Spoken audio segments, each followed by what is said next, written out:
سلام، من عرفانم، یک آدم علاقه‌مند به نرم افزارهای آزاد و بازی‌های ویدیویی قدیمی.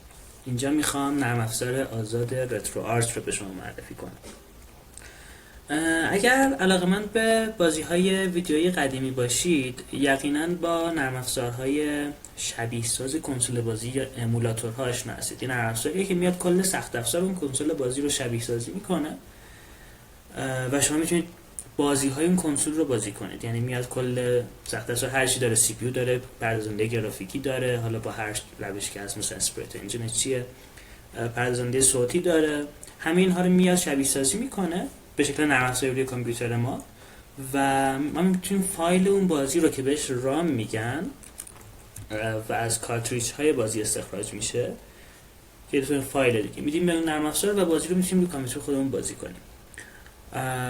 یکی از شبیه سازی‌های بازی که حالا اخیراً خیلی خبرساز شده بود، شبیه سازی یوزو بود که برای نینتندو سویچ بود و به دلیل یه سری مسائل حقوقی در واقع متوقف شد و حالا سویو داره کارش رو ادامه میده، نرم افزار آزاده. شما میتونید رام های این بازی رو از جای مختلف به دست بیارید. بعضی از رام ها آزادن و رایگان هستند، بعضی از رام ها رو باید برید در واقع کارتریج خودتون رو بردارید و حالا با روش های هک سخت افزاری بیاید و رام خودتون رو استخراج کنید و اینکه بعضی سایت ها هستن که این رام ها رو در اختیار شما میذارن، میتونید برید اینجا بارگیری بکنید. ولی رترو آرچ که میخوام معرفیش کنم هیچ کدوم از اینا نیست. رترو آرچ اصلا یک نرم افزار شبیه ساز نیست، بلکه این رترو آرچ یه جور ایستگاه بازیه. یه نرم افزاریه که شما میتونید همه بازی های خودتون رو اونجا بازی کنید و کلی قابلیت به شما میده. من رترو آرچ رو نصب کردم، اینجا هست. میبینید که اینجا من وقتی تو منو میان پایین کنسول های بازی مختلف رو برای من نشون داده و من میتونم هر یک از اینها رو بازی کنم. روی هر کنسول تعداد متعددی بازی وجود داره و من میتونم همه اینها رو در یک نرم افزار مجتمع بازی کنم. خب رترو آرچ صرفا یک نرم افزار مجتمع نیست. شما اگر که نرم افزار شبیه ساز رو استفاده کرده باشید، دیدید که هر کدومشون یه سری قابلیت دارن که اون یکی نداره. یه سریشون مثلا قابلیت های تقلب داره، یه سریشون میبینید چه مشکلات داره، مثلا با دسته بازی من خوب مچ نمیشه، خوب دسته بازی من رو نمیشناسه، نمیخونه، یکیشون یکم سنگینه و کنده. بالاخره شبیه سازی مختلف ویژگی مختلفی داره. رترو آرچ اومده همه این شبیه سازها رو آورده داخل خودش تحت عنوان یک چیزی به اسم هسته یا کور و اومد یک فرانت اند، یک پیشانه، یک پیشخوانی ایجاد کرده برای این و در نتیجه مثلا اگر رترو آرچ از یک دسته بازی پشتیبانی میکنه، دیگه همه اون هسته ها هم پشتیبانی میکنه. یعنی شما با دسته بازی میتونید دیگه بازی هر کنسولی رو بازی کنید. یک ویژگی رو وقتی اضافه میکنه، همه این هسته ها اون ویژگی رو پیدا میکنن و خب این خیلی جذابه. ضمن اینکه رترو آرچ رو میشه اگر بیاید توی سایت retroarch.com توی بخش دانلود میبینید که نوشته کراس پلتفرم. رترو آرچ میشه روی هر سکوی، روی هر دستگاهی نصبش کرد. میبینید نسخه ویندوزی داره، از استیم میتونید بارگیری بکنید، برای ویندوزهای قدیمی تر هم حتی وجود داره، برای لینوکس هست، برای موبایل هست، اندروید و آی او اس و برای مک هست و حتی برای کنسول های بازی همین اومده نسخه داده. یعنی شما یک کنسول بازی نینتندو دارید، PS4 دارید، میتونید رترو آرچ رو روش نصب کنید و بعدش بازی های همه کنسول ها رو اونجا بازی کنید و داشته باشید. حالا اون هستاش رو اگر پشتیبانی کنه. یه نسخه آنلاین هم داره و اینجا یک مثال طرف اومده رترو آرچ رو نصب کرده به یک کنسول ویو و این منویی که من توی کامپیوترم دارم میبینم رو این اومده به کنسول خودش آورده و در نتیجه دسترسی داره به همه این بازی ها. خب خیلی جذابی. رترو آرچ قابلیت‌های مختلفی داره. اینجا چند تاشون نوشته، مثلا میام از همینجا میارمش. مثلا این یه سری قابلیت‌هاییه که برای کاهش تأخیره و باعث میشه که شما بازی رو یه جوری بازی کنید که انگار دارید واقعا روی سخت افزار واقعی بازی می‌کنید. یعنی میان اینها فناوری‌های مختلف رو پیاده می‌کنن روی رترو آرچ. این یکیشه. فناوری مختلف دیگری هم روش پیاده شده. این مثلا جدیدش احتمالاً گفتید. حالا امکان پیکربندی خیلی زیاد داره، روی هر سیستمی نصب میشه. دیگه شیدرهای گرافیکی ویژگی جذابیه، شما میتونید بازی‌های قدیمی رو با شیدرهای گرافیکی مدرن بازی کنید و کلا تجربه مدرن به من میده هنگام بازی قدیمی. و مثلا اچیومنت، دستاوردها توی بازی جدید شما مثلا میگه که زیر 2 دقیقه مرحله رو تکمیل کنه یه مدال به شما میدم، یا مثلا اینقدر امتیاز به دست بیاری یه کاپی به شما میدم که این کاپیش تاثیر تو خود بازی نداره ها، ولی بالاخره من میگم که این achievements unlocked و اینجور چیزا این دستاورد منه و توی بازی قدیمی چنین چیزی نبود، ولی اینجا توی بازی قدیمی هم شما میتونید دستاورد داشته باشید. یا ویژگی بازی شبکه‌ای. بازی قدیمی مثلا از 40 سال پیش بازی ما 2 نفره داشتیم، ولی باید 2 نفر می نشستن کنار هم دیگه. شما میتونید اینجا کامپیوترها رو که شبکه کردید یک بازی ویدیویی قدیمی رو تحت شبکه یا حتی تحت اینترنت بازی بکنید. کلی ویژگی باحال داره دیگه. من بیام رتورش رو نشون بدم. یک مثال. خب میبینید که اینجا کنسول های بازی مختلف وجود داره، هر کدومشون روی خودشون یه سری بازی دارن. یه بخش برگزیده ها داره. من یکی از بازی های این بخش رو اجرا میکنم، روش کلیک میکنم، میبینیم که اینجا نوشته set core association، یعنی کدوم هسته رو میخوای استفاده کنی. یه دونه هسته داریم. برای هر کنسول ممکنه هسته های مختلفی وجود داشته باشه که ویژگی هاشون فرق میکنه. من اگر که بیام اینجا از بخش هسته های خودم رو ببینم، حالا هسته ها رو از من نصب نرم افزار اینجا نمیخوام آموزش بدم، حالا شما روی ویندوز هستید، روی لینوکس هستید، روی هر توزیع لینوکسی کلا روش‌های مختلفی برای نصب هست و برای روی راه اندازی این هست. من حالا برای خودم رو میخوام نشون بدم. میبینید که برای یک کنسول ممکنه چند تا دونه هسته وجود داشته باشه. مثلا من اگر NES رو جستجو کنم این هسته‌های مختلفی وجود داره، اینا فرق دارن ویژگی هاشون. مثلا یکیشون سریع‌تره، یکیشون امکانات بیشتری داره، یکیشون خیلی اکیوریت، خیلی مطابق اون سخت افزار اصلیه. در نتیجه شما انتخاب‌های مختلفی دارید و وقتی هم یک بازی رو اجرا می‌کنید انتخاب می‌کنید که با کدوم هسته اجرا بشه. من اینجا فقط یه دونه هسته دارم برای این و اجرا می‌کنم بازی رو. حالا این یک بازی قدیمی نیست، این سلست یک بازی جدید همین چند سال پیش ساخته شده، ولی برای کنسول گیم بوی ادوانس ساخته شده، یک بازی قدیمیه. خب ببینید که من اینجا میتونم حالا با کیبوردم با دست بازیم با این تعامل کنم. مثلا من یکم بازی میکنم میرم، من صدای این رو بستم. اگر که صدا رو شما میگید که صدا نداره، دلیلش اینه که صدا رو بستم که میتونم شاید ویدیو رو خراب کنم. و بعدش این قابلیت‌های مختلفی هم به من میده، از جمله سیو استیت ها و ریوایند ها. ریوایند برای تقلبه. مثلا من میام این جسد من میمیره، ریوایند میکنم، ویدیو رو برمیگردونم به سمت عقب و میبینید که خب تونستم تقلب کنم دیگه، اون آدم مرده بود، حالا دوباره برگشتم به عقب.